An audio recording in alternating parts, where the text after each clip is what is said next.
harus jadi karyawan di pertambangan ini. Gajinya 7 juta. Sama-sama merusak alam gitu. Sama-sama merusak alam. Ini kan semacam simbiosis mutualisme Kak yang sengaja dibangun. Dan saya menuduh Kak, pemerintah semacam terlibat dalam hal ini Kak. Semua ini fokus mengeksploitasi dan menjual tanah air sebenarnya ini kan. Job fair kemarin itu. Job fair itu saya diskusi Kak sama senior lah di Snaker Kota. Beliau bilang Kak, ada sekitar 18.000 orang yang mendaftar. Ini semacam bepandang enteng begitu rasa Kak. Nah, terjadi pengangguran intelektual berarti kalau ini tidak berbuat pengangguran intelektual. Ya. Sakti. Artinya saya tidak mau bilang bahwa tanda petik sampah masyarakat. Iya. Iya kan?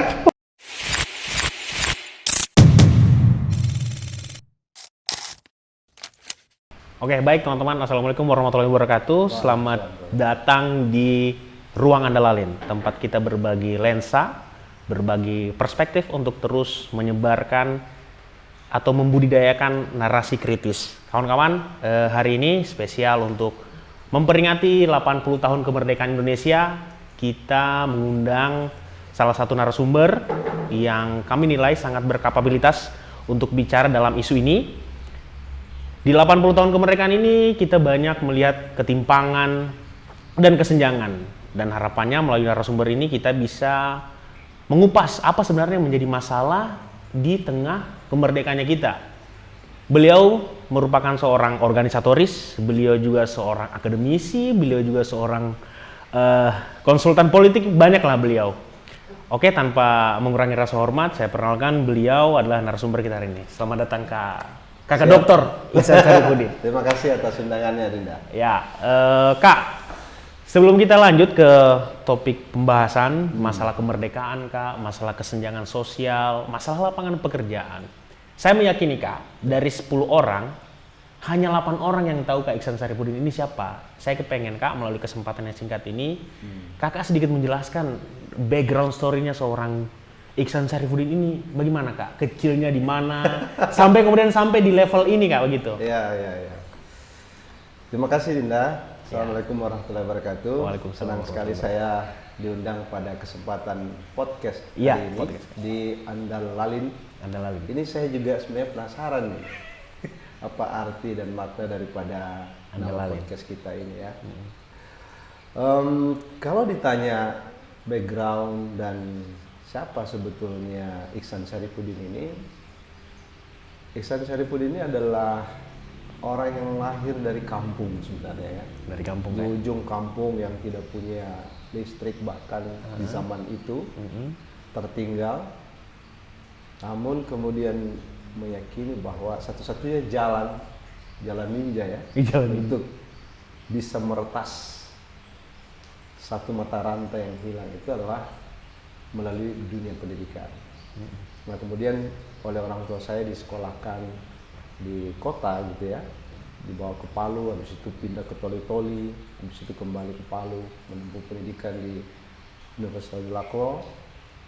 Dimulai dari diploma 3. Jadi ijazah saya ini ada 5, iya kan? Ijazah diploma 3, ijazah S1, ijazah insinyur, ijazah S2, Magister Manajemen, sama ijazah S3, Doktor Ilmu Ekonomi. Oh, diploma 3-nya ekonomi juga Kak? Teknik justru. Jadi Oke. teknik ekonomi ceritanya, ya kan? Kemudian saya juga mendapat gelar non akademik sebenarnya sebagai trainer dengan sertifikasi Badan Nasional Sertifikasi Profesi. Ya, itu adalah BNSP, itu badan yang memang resmi oleh negara. Dari semua itu sebetulnya hanya ingin memberi satu value ya, dalam konteks kita dimanapun kita berada, warna apa sebetulnya yang kita ingin dikenal oleh circle kita dan lingkungan kita. Apakah warna kita ini biru, kuning, hijau, ya kan? Atau warna-warni, ya, tergantung di mana kita berada. Dari semua itu pada akhirnya something value yang ingin kita deliver ke anak muda, kepada masyarakat, kepada pemerintah, kita coba bridging lah ya, menjembatani satu ide gagasan yang berangkat dari blind spot Iya, gitu ya. blind spot. Kemudian dari hal yang tak terlihat oleh orang-orang kebanyakan, dan itulah yang kita dorong gitu ya. Kemudian menjadi satu point of view dan menjadi pintu kesadaran, membuka kesadaran. Apa sebetulnya potensi Sulawesi Tengah ini misalnya? Apa potensi anak muda ini misalnya? Apa yang bisa kita wujudkan secara bersama-sama? Apakah kita hanya menjadi Gen Z yang generasi rebahan itu, ya kan? Tidak punya sesuatu yang kita coba antar kepada perubahan itu sendiri. Berangkat dari itu semualah kita mesti sering bertemu seperti ini, entah lewat ruang-ruang podcast atau ruang-ruang yang sifatnya konstruktif, Iya. untuk bisa membridging ide dan gagasan itu supaya lahir nih ya satu ekosistem yang semua berpikir tentang masa depan negeri kita secara sama-sama. Iya. Kira-kira itulah ya. Jadi panjang sebenarnya, tapi paling tidak secara singkat itulah Iksan Sarifuddin yang mungkin mendedikasikan dirinya untuk sana. Nah, sekarang lagi aktif di Kadin Kota Palu, ya, punya lembaga namanya Transdata yang kemarin bersama-sama dengan Gubernur Sulawesi Tengah yang terpilih. Pernah memimpin perusahaan secara national company di industri seluler, kurang lebih 10 tahun lebih di situ, dan juga giat dan aktif di kegiatan-kegiatan UMKM.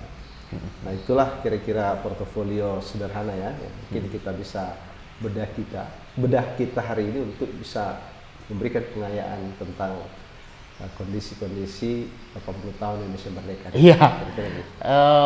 Terima kasih Kak, sangat luar biasa tadi. Jadi buat teman-teman, saya rasa sudah jelas beliau siapa.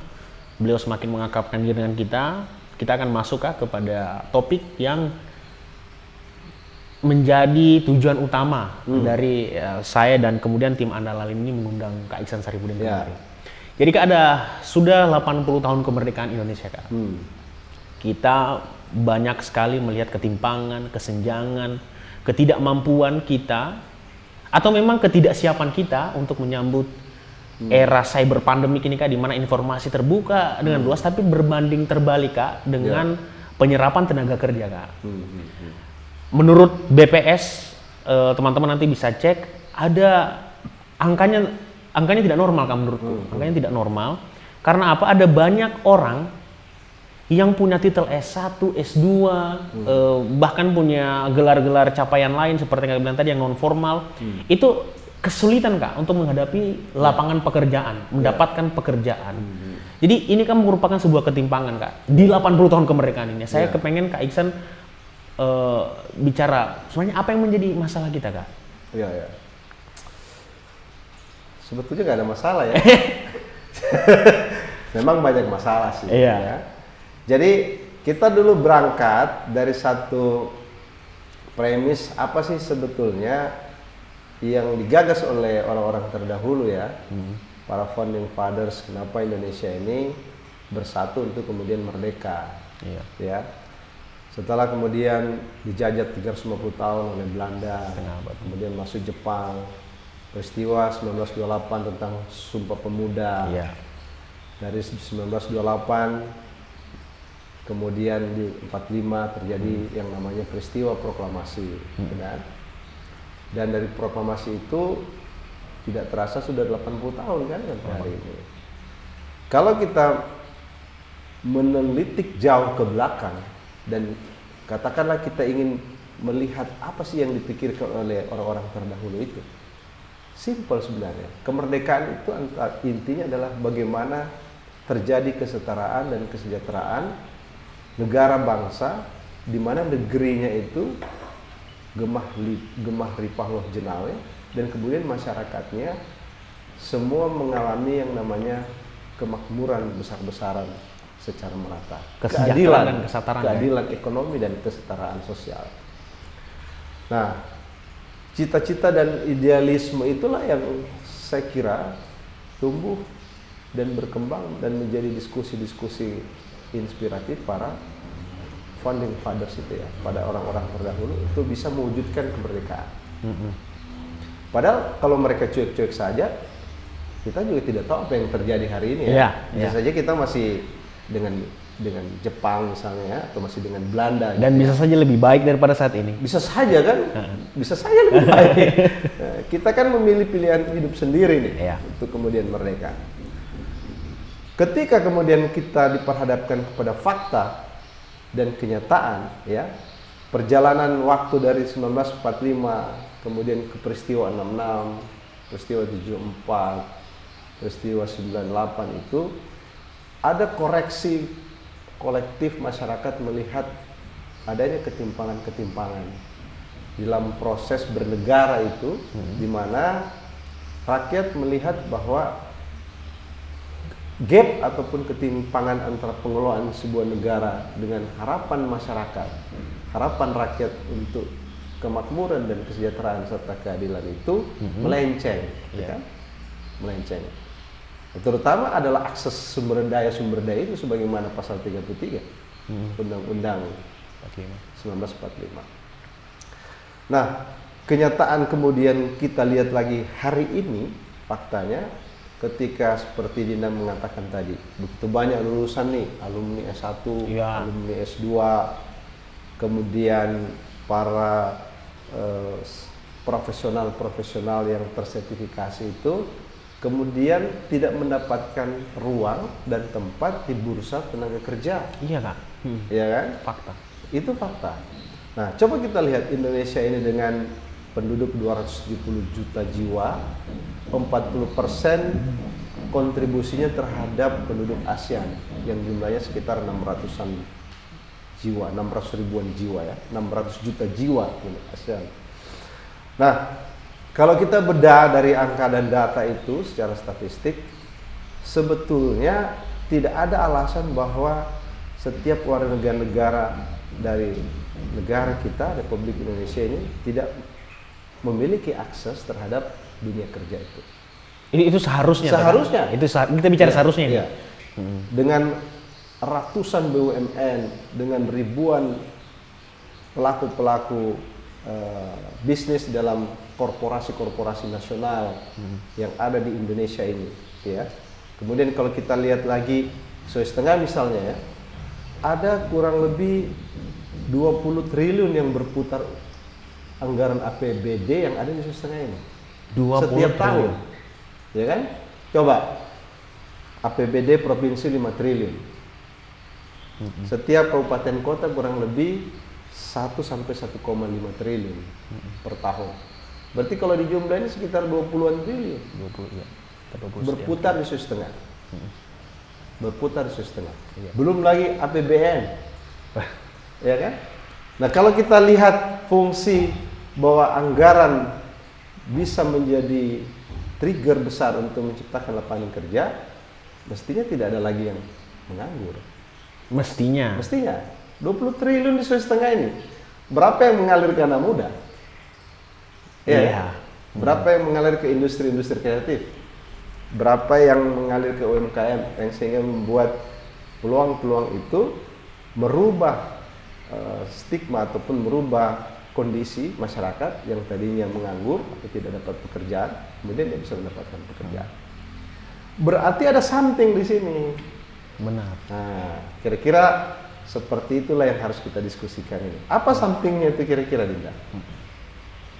Apakah hanya gap pengetahuan? Apakah hanya gap kesempatan? Apa hanya karena ada sebuah kultur yang terbangun yang memungkinkan hanya orang-orang tertentu yang bisa bersaing di bursa dunia kerja itu? Atau karena mentalitas kita, sistem pendidikan kita ini tidak membuat orang ataupun output alumni ini menjadi seorang kreativitas atau memiliki kreativitas dan berjiwa entrepreneur misalnya untuk membuka lapangan-lapangan kerja baru. Nah, semua ini harus based on data nantinya. Kita harus berbicara data. Nah, kalau kita lihat fakta dan sebagai otokritik terhadap misalnya lembaga pendidikan kita, ya kan, kecenderungannya adalah bagaimana SDM ini yang dari SMA masuk, habis itu kuliah 4 tahun, mereka menyelesaikan skripsi, Iya. habis itu diwisuda, habis itu apa? Dalam research study misalnya, mereka dianggap alumni kalau sudah kerja. Yang di tracking kerjaannya. Kenapa yang tidak di tracking tidak kerja misalnya? Berapa nih alumni kita yang tidak kerja? Dari alumni yang tidak kerja ini mestinya menjadi koreksi positif terhadap lembaga pendidikan. Karena di situ jantung sekaligus koki, ya kan? Untuk menyiapkan anak-anak muda ini untuk siap di dunia kerja. Nah, saya kira bukan berarti ini tidak dilakukan, sudah dilakukan juga. Tetapi faktanya kan kita lihat. Nah, kemarin Pak Gubernur membuat job fair. Iya. Dari sekian puluh perusahaan yang masuk di situ dalam job fair, ada sekian ribu orang yang datang melamar di hari pertama saja. Iya. Hari kedua bagaimana? Hari ketiga bagaimana? Kalau misalnya yang dibutuhkan 1.000, yang melamar 5.000, ya kan? Atau 10.000, berarti ada 4.000 sampai 9.000 orang, ya kan? Tertolak. Terus kemana mereka itu? Iya, benar kan? Ya, inilah yang mesti kita jadikan satu renungan sebetulnya. Bagaimana sih arah kebijakan bangsa ini, negeri ini di usia 80 tahun kita berretorika bahwa akan ada bonus demografi di mana Indonesia akan mengalami masa keemasan di tahun 2025, ya kan? Artinya 20 tahun dari sekarang. Kalau bonus demografi ini tidak dimanfaatkan dengan benar, dengan maksimal, maka yang terjadi adalah middle income trap atau jebakan pendapatan kaum menengah. Nah, artinya adalah kita sudah sulit untuk lompat nih dari sebuah negara berkembang menjadi negara maju. Dan kalau kita lihat geopolitik global, geoekonomi global, negara-negara besar tidak menginginkan itu terjadi. Ya kan? Keemasan ini, masa keemasan ini. Iya, mereka tidak menginginkan itu. Maka perang kawasan di Asia Tenggara, kemudian Asia Tenggara dengan kawasan-kawasan lain itu sekarang terjadi. Ya kan? Dalam kesiapan SDM ini, anak-anak muda ini mengarah ke bonus demografi tadi, kemudian kesiapan mental, spiritual, intelektualnya untuk bisa terjun di dunia kerja. Lalu kemudian kita mendapat tantangan yang sangat besar. Contoh peredaran narkoba yang sangat besar hari ini. Iya. Ya kan? Kemudian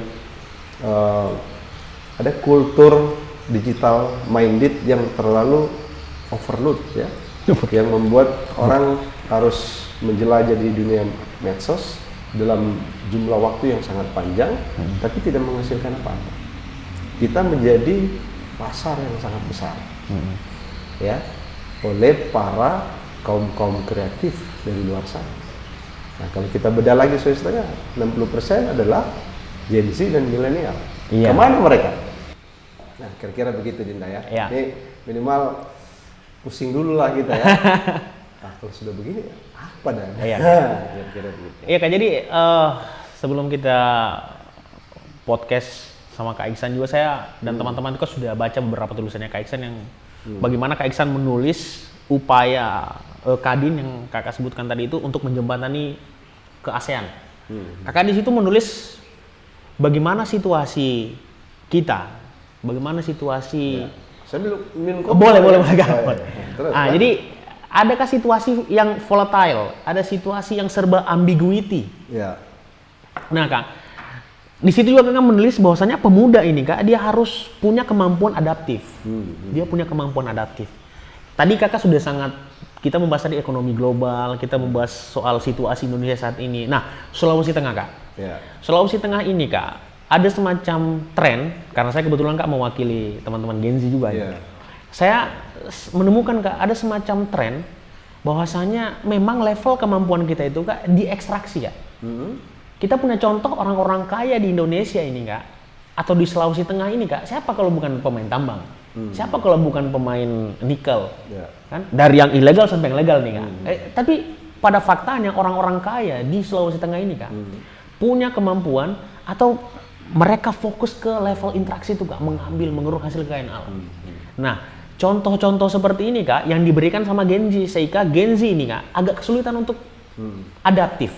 Karena patokannya mereka kalau saya mau kaya, saya harus kerja di sektor pertambangan. Nah, itu sudah menjadi mindset itu kan? Mindset itu ya? Mindset. Ya. Jadi kalau beberapa tahun lalu, kalau dia datang ke kampus, dia harus jadi PNS, sekarang berubah Kak? Ya. Saya harus jadi karyawan di pertambangan ini, gajinya 7 juta. Sama-sama merusak alam gitu. Sama-sama merusak alam. Ini kan semacam simbiosis mutualisme Kak, yang sengaja dibangun. Dan saya menuduh Kak, pemerintah semacam terlibat dalam hal ini Kak. Karena job fair kemarin itu, job fair itu saya diskusi kan sama senior lah di Snaker Kota. Beliau bilang Kak, ada sekitar 18.000 orang yang mendaftar. 18.000 ya? 18.000. Tadi perakiraan saya 10.000 loh. 18.000 Kak, yang diterima cuma 2.000. Ini kan, ini semacam memandang enteng begitu rasa Kak.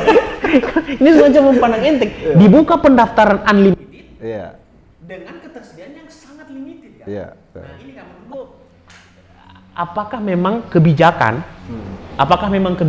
Kak belum menopang sehingganya pemuda ini tidak punya kemampuan untuk adaptif atau memang pemuda saat ini Kak terlalu mereka bergumul di paradoks bahwasanya saya harus ke tambang Kak kalau mau kaya, saya harus menjadi pekerja di tambang kalau mau kaya. Bagaimana Kak dengan situasi ini?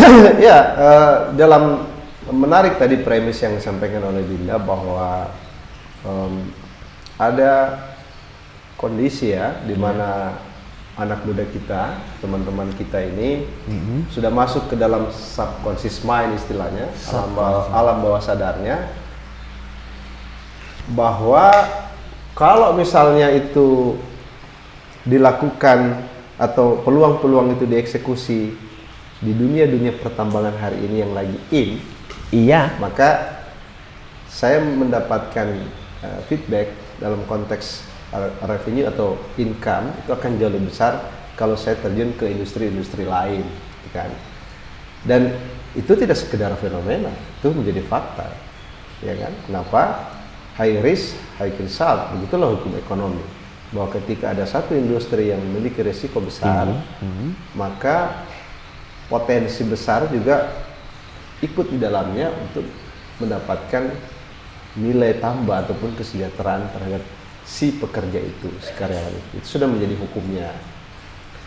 Nah, di dalam kondisi seperti itulah, ya kan? Ini kok macam kita dipandang enteng. Iya kan? 2.000 yang diterima. 18.000. Nah, kita masuk ke diskusi yang lebih kritis sebenarnya, Dinda. 16.000 itu dalam kondisi yang volatile, yang VUCA itu ya, volatile, ambigu, ya, uncertainty. Kemudian berhadap-hadapan langsung dengan fakta bahwa kita dalam tekanan pasar, kita mau apa nih? Pasar tenaga kerja ini. Ya. Pilihannya seperti apa? Ketika kita tidak masuk dalam lingkaran atau circle yang diterima itu. Iya. Nah, kita juga harus pahami bahwa perusahaan-perusahaan itu membuka lowongan pengen mencari talent-talent terbaik. Versi mereka, maka ada proses seleksi.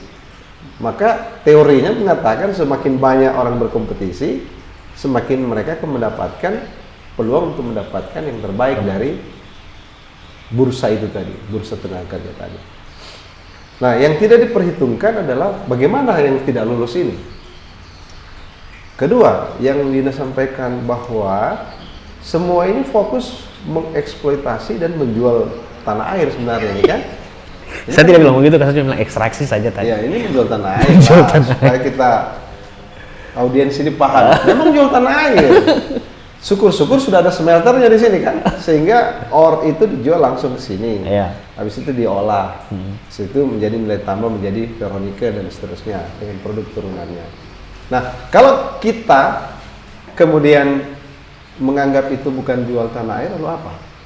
Nah, ada yang disebut jebakan sumber daya alam.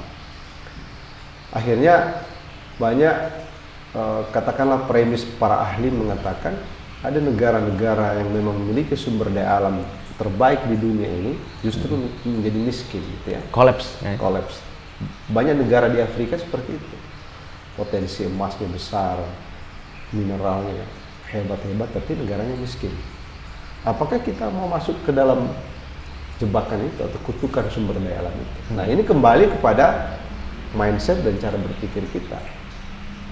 Nah, anak muda yang tadinya sudah mengalami situasi yang tidak diterima oleh bursa, kalau kita pandang itu sebagai satu kegagalan, ya berarti selesai apa-apa ini kan. Tapi kita harus melihat itu sebagai hal yang positif untuk mendorong kita untuk lompat lebih tinggi sebetulnya. Ya, kalau saya mau bicara itu ya. Bagaimana psikologinya itu? Ini gagal tapi Iya, perilaku adaptif itu. Ya kan? Ada perilaku yang harusnya dimiliki oleh anak muda ini yang dilupakan begitu. Bahwa dengan beradaptasi dengan segala sesuatu yang kita alami hari ini memungkinkan kita untuk minimal satu, berdamai dengan keadaan. Ya kan? berarti kakak relate juga dengan mental health ini kayaknya? Ya harus dong. Karena kalau tidak mau mengadu kemana? Iya kan? Pemerintah juga memiliki keterbatasan juga. Iya. Iya kan? Ketika mereka memfasilitasi job fair, kemudian memang Situasinya porsinya hanya semampu itu. 2000 kak. Iya, terus mereka mau kemana lagi? Nah, terjadi pengangguran intelektual berarti kalau yang tidak berbuat Pengangguran intelektual. Iya. Sakti. Artinya saya tidak mau bilang bahwa tanda petik sampah masyarakat. Iya. Iya kan? Pengangguran intelektual. Ya Iya, betul kak, keren. intelektual. Mereka mau kemana yang 16.000 itu? Nah, saya yakin betul bahwa negara seperti China itu juga mengalami kondisi-kondisi begini. Bahwa ada kondisi istilahnya itu Quo-Vadis ya. Quo-Vadis, berada di persimpangan jalan sebenarnya. Kita mau berhenti di situ sejenak, kita ingin melompat atau kita membangun satu imperium sendiri untuk kita survive, bertahan, maju dan terus berkembang. Nah, ini kan perilaku adaptif itu sebenarnya kuncinya. Nah, men-challenge diri kita dalam kondisi seperti ini kan terjadi kebingungan sebenarnya. Kita mau kemana ya? Maka sebagai anak muda wajib hukumnya mencari simpul-simpul itu, berkadin, ber-HMI, ya, ber-HIPMI mungkin, dan organisasi-organisasi lain yang memungkinkan dia bisa open minded dulu, bahwa ada ruang di mana kita bisa membuka kanalisator baru untuk mewujudkan kreativitas kita ini wujud pada fakta-fakta dan karya nyata itu. Nah, makanya pemerintah menggaungkan yang namanya industri kreatif sebenarnya, karena disitulah semua orang bisa melakukan itu dengan modal yang terbatas. Coba kita pikirkan itu. Bagaimana menurutmu, Dinda? Kalau saya yang bertanya kepada host ini, sebagai Dinda, sebagai Gen Z ini kan. Nah, kalau Dinda berada dalam 16.000 orang itu yang mendaftar dan tidak diterima, kira-kira dirimu bikin apa? Kalau saya dalam posisi itu kayak, Ya. saya pulang bertani kak. Alhamdulillah. Saya pulang bertani. Nah. Saya pulang bertani. Nah, walaupun bertani ini bukan perilaku adaptif kak, karena bertani ini merupakan aktivitas kita sejak dahulu kala. Ini bukan adaptif kak. Jadi kak, adaptif ini kak Mau bilang begini bahwa saya ini sudah menyerap pada kenyataan gitu ya. Saya pulang, apalagi pulang bertani, saya mengadu sama orang tua, datang kemudian paling saya datang ke beberapa lokalisasi pertambangan ilegal, kemudian saya datang di sana ke senior apa semua kan, supaya bisa diakomodir. Itulah yang saya katakan tadi. Sebenarnya kalau kita kembali ke asal usul daerah kita, ya Sulawesi Tengah, yang kaya dengan sumber daya alam, maka kita tidak boleh terjebak dengan pola pikir pertambangan tadi, industri tambangan, ekstraksi tadi kan? Ya, ekstraksi tadi. Sebetulnya core ataupun apa yang core ini ya, inti daripada perekonomian Sulawesi Tengah itu kan sebetulnya di agraria, agraris, iya kan? Pertanian, perkebunan, perikanan, kelautan. Di situ kita sebenarnya. Kita sekolah sampai hari ini Iya kan? Selesai sampai hari ini karena itu. Betul kan? Potensi tadi Betul. itu. Cuma permasalahannya adalah ini tidak pernah didekati dengan pendekatan industri. Pendekatan industri kan? Iya, semua bekerja berdasarkan yang penting saya sudah dapat apa hari ini, besok apa, lusa apa, selesai. Di negara-negara maju, tak usahlah negara maju, misalnya industri perikanan yang di Bitung, itu basisnya sudah pabrik, ikan masuk ke situ, masuk ke cold storage, kemudian diolah, daging filetnya diekspor ke Jepang, kepalanya dibikin apa, badannya sudah menjadi ikan sarden itu. Dan begitu banyak orang diadopsi di situ untuk bekerja di industri itu. Nah, garis pantai Sulawesi Tengah ini panjang sekali loh, paling panjang di Pulau Sulawesi. Lautnya paling besar misalnya. Kalau kita bicara industri pertanian, hari ini penyebab utama kenaikan inflasi itu adalah pangan, beras. Coba Dinda cek di pasar, harga beras sudah 800.000 per karung. 850 Kak? Nah, itu 850 naik. 850. Sama roll beras. Biasanya 450, Iya. 500. Sekarang terjadi peningkatan hampir 2 kali lipat loh. Nah, hukumnya ya, hukum harga itu 2. Jika supply kurang, demand-nya meningkat, harga pasti naik. Itu sudah hukum. Berarti peluang industri pertanian itu terbuka lebar. Cuma kenapa ini semakin berkurang ini? Kena yang tadi dia bilang, mereka lari ke pertambangan. iya benar Kak. Jadi pertanyaan jadi begini Kak. Jadi situasi lapangan pekerjaan sudah sempit. Ya. Sudah lapangan pekerjaan sempit. Kemudian ada beberapa Gen Z ini Kak yang memilih pulang untuk kembali bertani. Ya. Kemudian Kak, poros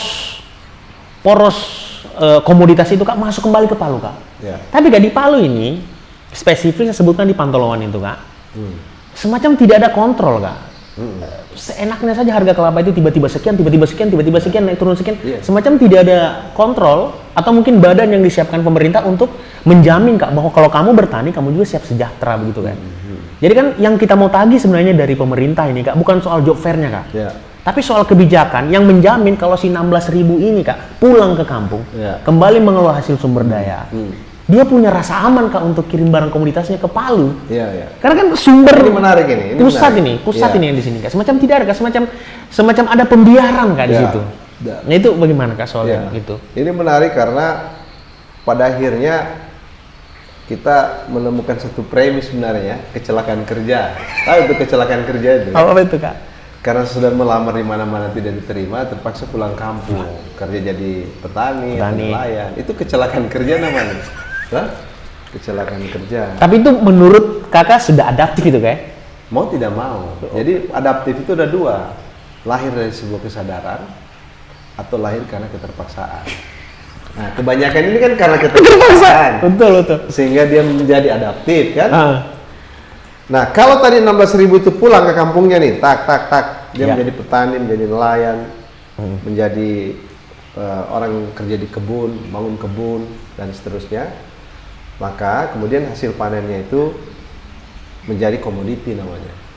Itulah problem dasar daripada komoditi. Harganya fluktuasi. Sudah hukumnya begitu. Ketika hasil komoditi itu surplus, maka pasti harganya jatuh. Ketika dia kurang langka, makanya harganya naik.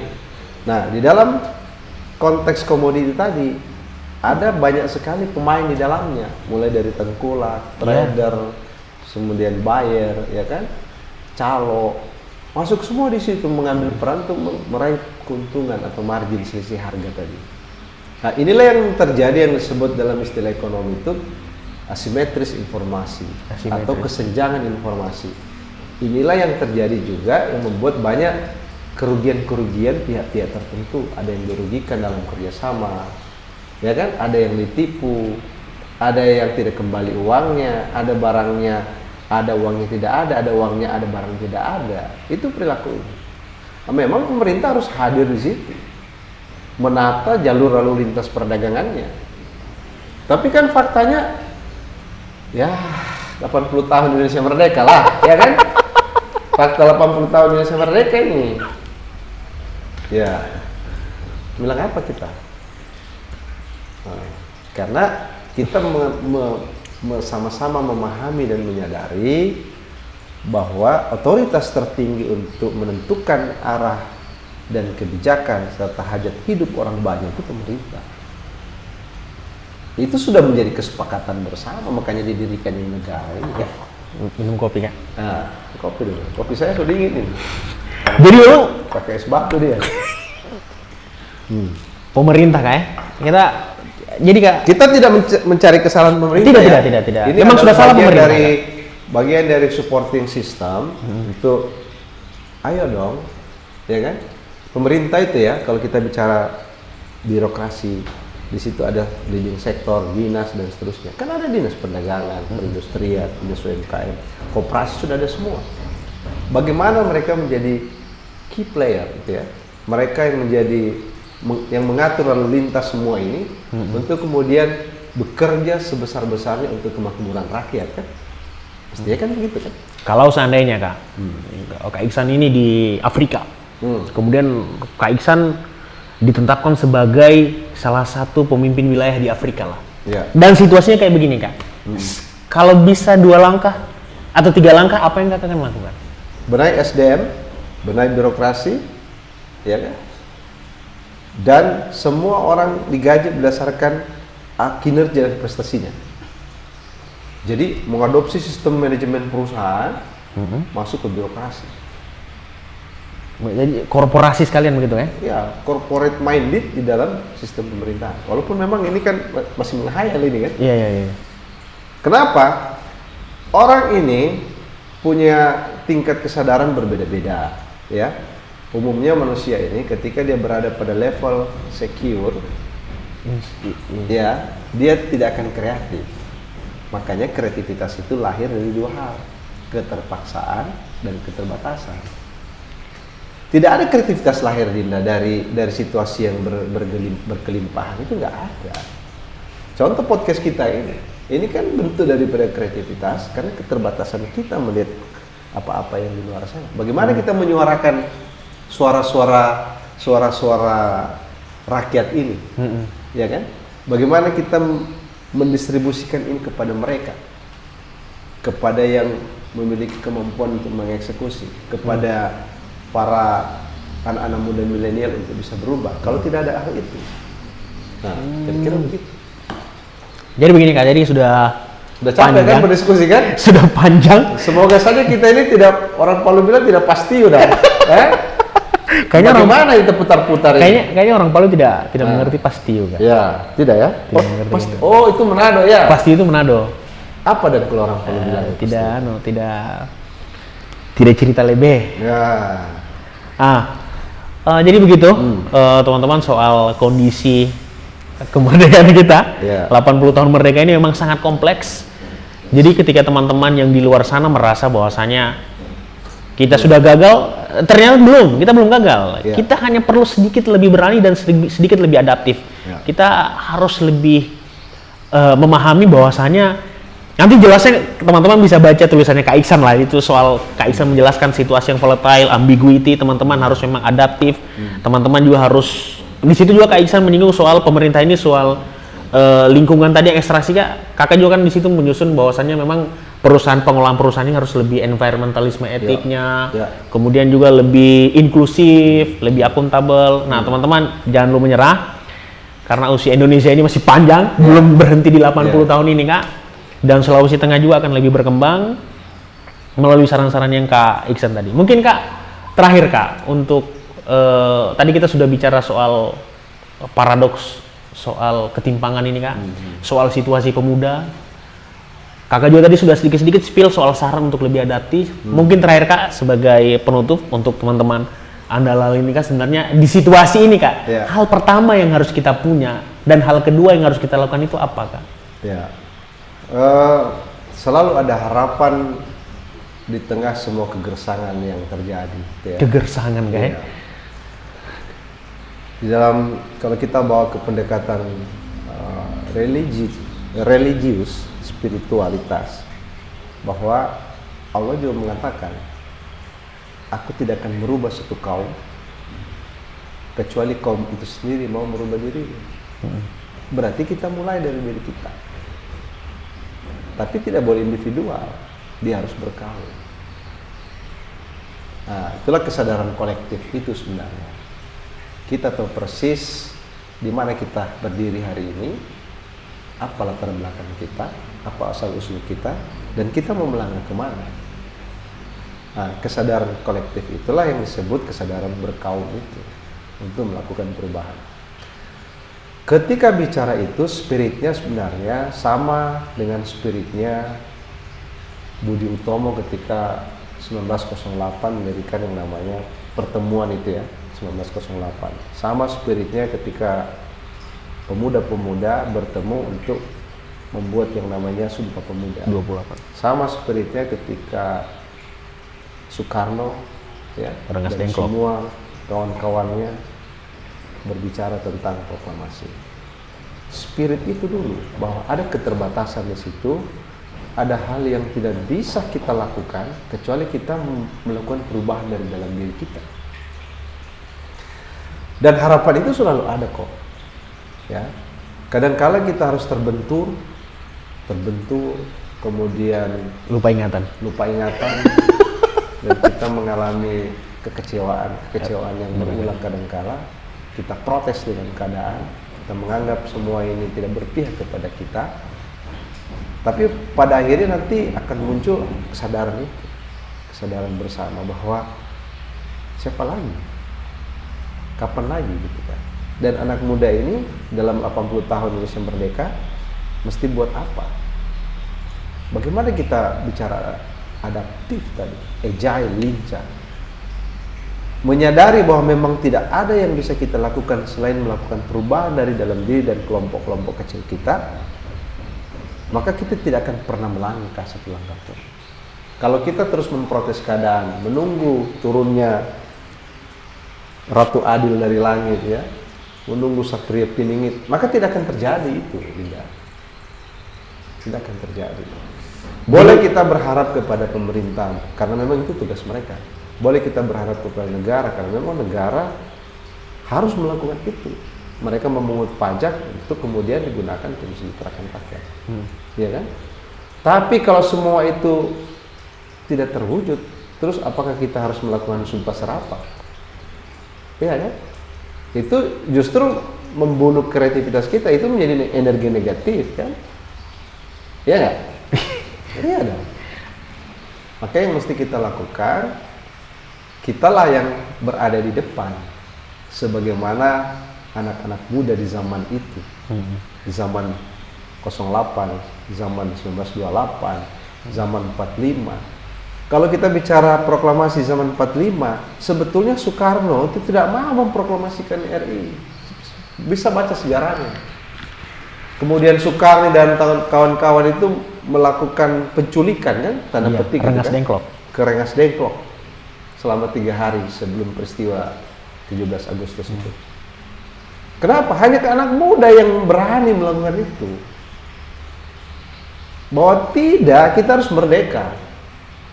Orang-orang kalangan, kan Soekarno itu sudah mulai menjelang 40-an ya. Ya, 40 ke yang 45. Nah, sudah mulai berpikir rasional mereka, tidak seberani dulu gitu. Tidak seberani dulu. Mereka menginginkan itu sudahlah ini belum waktunya. Tidak, anak muda bilang tidak. Nah, seharusnya kita hari ini, anak-anak muda hari ini, Gen Z, milenial hari ini, itu yang diambil gitu. Sebagai fondasi besar kita untuk berdiri tegak, kepala tegak, kan? Dada tegak, bukan membusung dan sombong ya. Itu kemudian berdamai dengan keadaan. Kita buktikan bahwa kita bisa. Maka rumusnya adalah harus kompeten. Kompeten itu 3, punya pengetahuan yang sudah didapatkan di bangku sekolah. Ya. Kedua, punya skill, keterampilan, ya kan? Ini harus dilatih dengan praktek, dengan terjun langsung di lapangan. 3 adalah punya attitude atau sikap. Sikap yang dimaksud ini adalah positif attitude. Bagaimana kita merespon keadaan-keadaan yang tidak sesuai dengan keinginan kita. Nah, itulah salah satunya tadi adaptif. Gitu. Adaptif. Nah, kalau 3 ini kita capai, maka insya Allah kita akan bergerak menuju satu dimensi yang baru, di mana paradigma kita itu mengalami pencerahan. Saya kira begitu. Luar biasa teman-teman diskusi kita kali ini. Jadi tadi Kak Iksan sudah bagi tipsnya, ada 3 hal yang teman-teman harus catat. Itu merupakan langkah konkret dan hal yang harus teman-teman miliki untuk bisa melangkah lebih adaptif di era yang sangat volatile ini. Kita ada di era itu kawan-kawan semua, jadi tetap semangat. Mungkin terakhir Kak, dari saya mewakili teman-teman juga, menurut Kakak, kalau kita Kak tidak mampu adaptif dengan keadaan ini Kak, konsekuensi logis yang kita hadapi 5 tahun ke depan apa Kak? Jadi penonton. Kita akan menjadi penonton dengan capaian-capaian orang lain. Dan kita akan menyesali semua yang kita lakukan hari ini di masa yang akan datang. Itulah yang disebut strugglingnya itu kan. Adaptif, kemudian bertemu strugglingnya. Artinya ada perjuangan-perjuangan, ada pengorbanan-pengorbanan yang kita harus lalui. Supaya kita menjadi playernya, pemain kunci bahkan. Kalau tidak, kita give up dan kita jadi penonton. Maka semua kembali kepada kita, pilihan-pilihan kita hari ini sebagai anak muda, sebagai Gen Z, sebagai millennials. Nah, itu saja sebenarnya, nggak usah repot-repot kan. Jadi sebenarnya nggak usah pusing-pusing sih. Yang penting kita udah tahu masalahnya apa, kita udah tahu kita berdiri di mana, kita mau melangkah kemana, kita tahu actionnya apa, dan kita tahu apa yang akan menjadi problem di situ yang akan kita hadapi. Ya, kira-kira begitu Dinda. Oke, teman-teman sudah sangat konkret tadi ya, disampaikan sama Kak Sarifudin. Teman-teman harus punya hal-hal itu, dan ingat teman-teman, ketika situasi semakin sempit, teman-teman harus mampu mengingat apa yang Kak Iksan sampaikan tadi. Tetap berpikir adaptif, dan lain sebagainya. Oke teman-teman, mungkin itu diskusi kita hari ini dengan Kak Iksan sangat luar biasa, sangat menarik. Semoga teman-teman bisa menyimak dengan baik. Karena tadi Kak Iksan sudah bicara dalam berbagai macam level, dari level internasional, kemudian regional ASEAN, tadi beliau juga sudah menceritakan potensi-potensi yang kita bisa. Kemudian situasi juga, tadi beliau sudah menceritakan, kalau seandainya 16.000 tadi itu, bagi teman-teman yang ikut job fair yang 16.000 tidak terterima itu, teman-teman bisa pakai sarannya Kak Iksan untuk pulang dan memanfaatkan situasi yang ada. Teman-teman tidak boleh berpasrah diri, karena kalau teman-teman berpasrah diri, kita akan menjadi satu kelompok yang Kak Iksan sampaikan tadi. Kita akan menonton kawan-kawan. Jadi teman-teman, melalui kesempatan ini juga saya ingin mengucapkan terima kasih Kak kepada Kak Iksan sudah sangat luar biasa tadi menjelaskan Kak. Semoga teman-teman bisa lebih mengerti Kak, situasinya memang separah ini, dan yang paling penting tadi Kak Iksan juga sudah sampaikan, berharap kepada pemerintah itu memang wajar. Tapi berpikir adaptif, lincah, membangun skill, merawat attitude, itu jauh lebih penting. Satu lagi tambahan ya. Kak. Jangan menganggap bahwa 80 tahun ini semuanya sudah selesai. Negara ini masih panjang. Amerika sudah 400 tahun. Baru kemudian dia mencapai titik itu. Kedua, poin saya adalah kemiskinan itu sebetulnya tidak diwariskan. Yang diwariskan itu kebodohan.